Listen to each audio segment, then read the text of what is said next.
پاکستان کو FATF کی grey list سے نکال کر وائٹ لسٹ میں شامل کرنے کے قومی امکانات پیدا ہو گئے۔ تفصیلات کے مطابق پیرس میں FATF کا پلانری اجلاس 21 سے 23 اکتوبر کو ہوگا۔ FATF کے اجلاس میں یہ فیصلہ ہوگا کہ پاکستان کو گرے لسٹ میں رکھا جائے یا وائٹ لسٹ میں شامل کر لیا جائے، یعنی کہ پاکستان کو ایک ایسا ملک قرار دے دیا جائے جہاں منی لانڈرنگ اور دہشت گردی کی مالی معاونت نہیں ہوتی۔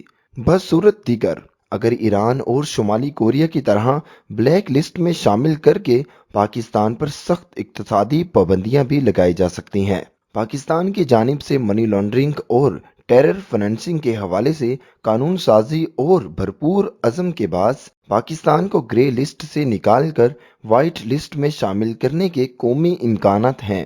ذرائع کا کہنا ہے کہ پاکستان پر بلیک لسٹ ہونے کے تمام خدشات ختم ہو سکتے ہیں۔ پاکستان نے ICRG کو 150 سوالات کے مفصل جوابات دیے۔ پاکستان نے 27 میں سے 21 اہداف پر بڑی پیش رفت کی ہے۔ اورنگٹا اسٹیٹ بینک SECP FMU نے تمام اہداف پورے کیے۔ قبل ازیں اجلاس میں پاکستان کی پہلی پیش کردہ فالو اپ رپورٹ کا جائزہ لیا گیا۔ پاکستان نے FATF کی 40 سفارشات میں سے 2 پر مکمل عمل درآمد کیا۔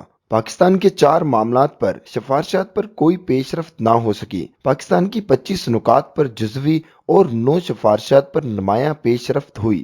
پاکستان دہشت گردوں کی مالی معاونت روکنے کے لیے تیزی سے بہتری کی جانب گامزن اور اقدامات کر رہا ہے۔ حال ہی میں انسداد منی لانڈرنگ اور دہشت گردی کی مالی معاونت روکنے کے لیے قوانین پاس کیے گئے۔ APG کی رپورٹ کا آئندہ ہفتے ہونے والی پلانری میٹنگ سے کوئی تعلق نہیں۔ APG نے اپنی رپورٹ فروری تک کی گئی پروگریس کے تناظر میں بنائی ہے۔ FATF کی پلانری کا انعقاد 19 سے 21 اکتوبر تک ہوگا۔ اس اجلاس میں پاکستان کو FATF کے گرے لسٹ میں رکھنے یا نہ رکھنے کا فیصلہ ہوگا۔ دوستو، مزید اسی طرح کی ویڈیوز دیکھنے کے لیے ہمارے چینل کو سبسکرائب کر لیجئے۔